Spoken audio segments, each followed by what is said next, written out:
اگلا سوال ہے، ساتھی نے ایک پوسٹ بھیجی ہے جس کے اندر جنات کی بہت ساری قسمیں بیان کی گئی ہے. کہا کہ جنات 3 طریقے کے ہوتے ہیں، ایک عفریت بتایا گیا، اور ایک نا الخبل، اور ایک گیلان، پتہ نہیں 2-3 نام اس میں بتائے گئے ہیں، اور اس کے سب صفات بھی بتائے گئے ہیں کہ یہ بلی کی شکل میں کوئی آتا ہے اور کوئی پانی میں ہوتا ہے، کوئی لمبی ساری تفصیل ہے. یہ چیزیں جو ہے اس قسم میں کوئی اس کی تحدید نہیں آئی ہوئی ہے، کوئی تحدید نہیں آئی ہے. ایسی بہت سی چیزیں جو ہیں امام سیوطی کی جو ہے احکام المرجان وغیرہ، اور الشبلی کی جو کتاب ہے احکام المرجان یا کیا ہے، اس کے اندر جو ہے ایسے مذکور ہے، لیکن اس کو کوئی دلیل نہیں ہے.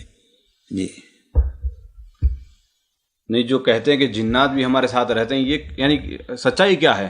بھائی جنات تو ہمارے ساتھ رہتے، اس میں کیا ہے؟ ان کے کوئی اختیار ہے نہیں، بلکہ شیطان تو ہمارے رگوں کے اندر دوڑنے کے لیے. اور مسلمان بھی ہیں، کافر بھی ہیں، اس میں مشرک بھی ہیں. ظاہر بات ہے ان میں بھی ہر قسم کے لوگ ہیں. وَأَنَّا مِنَّا الْمُسْلِمُونَ وَمِنَّا الْقَاسِطُونَ فَمَنْ أَثْمَ فَأُولَٰئِكَ تَحَرَّوْا رَشَدًا. قرآن تو چل رہا ہے کہ جنوں میں مومن بھی ہے اور کافر بھی ہیں. تو ان کی دنیا کون سی ہے؟ یہی دنیا ہے. ایسی یہی دنیا میں ہے. عام طور پر ویرانوں اور ایسے صحرا وغیرہ میں اپنا رہتے ہیں. جی ویران گھر وغیرہ کا سسٹم بھی ہے ان کے پاس. ظاہر بات ہے مکلف ہیں وہ شریعت محمدیہ کے. اب جو جن ہیں یعنی شادی وغیرہ ان کی عبادات کیا ہے ان کے لیے؟ یہی نماز وغیرہ عبادات ہیں بھائی. ان کے لیے شریعت محمدیہ کے مکلف ہے تو یہی نماز وغیرہ عبادات ہیں ان کی. ان کے لیے عمرہ حج وغیرہ سب کچھ کرتے ہیں. ہوتا ہے کہ آپ بہت سے لوگوں کو دیکھ رہے ہیں وہ جن نہیں ہوں، آپ پہچان نہیں پا رہے ہیں. آپ کی مسجد میں ہو سکتا ہے یہاں نماز پڑھنے آتے ہیں، جمعہ کے دن آپ پہچانتے نہیں. جی تو شیاطین کیا ہے پھر؟ تو شیاطین میں صرف برے اور کافر لوگ ہی ہیں.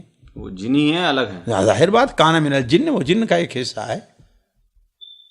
جی یعنی لوگ کہتے ہیں کہ جو اچھے ہیں ان کو جن کہتے ہیں، اور جو برے ہیں ان کو شیطان. یہ غلط بات ہے. جنوں میں بھی شیطان کیا ہے اس وقت سے 2 حصوں میں بڑھ گئے، جن اور شیطان. ابلیس کے بعد سے ابلیس کی جتنی ذریت ہے وہ ساری کے ساری جو ہے فاسق فاجر اور کافر ہے. البتہ جو جن ہیں ان میں دونوں ہیں. وَأَنَّا مِنَّا الْمُسْلِمُونَ. جن جو ہے وہ ابلیس کی اولاد نہیں ہے. ابلیس کی اولاد نہیں ہے جن. ابلیس جنوں کی نسل ہی سے، جنوں کی جو نسل چلی آ رہی تھی اس میں سے ابلیس الگ ہو گیا ہے.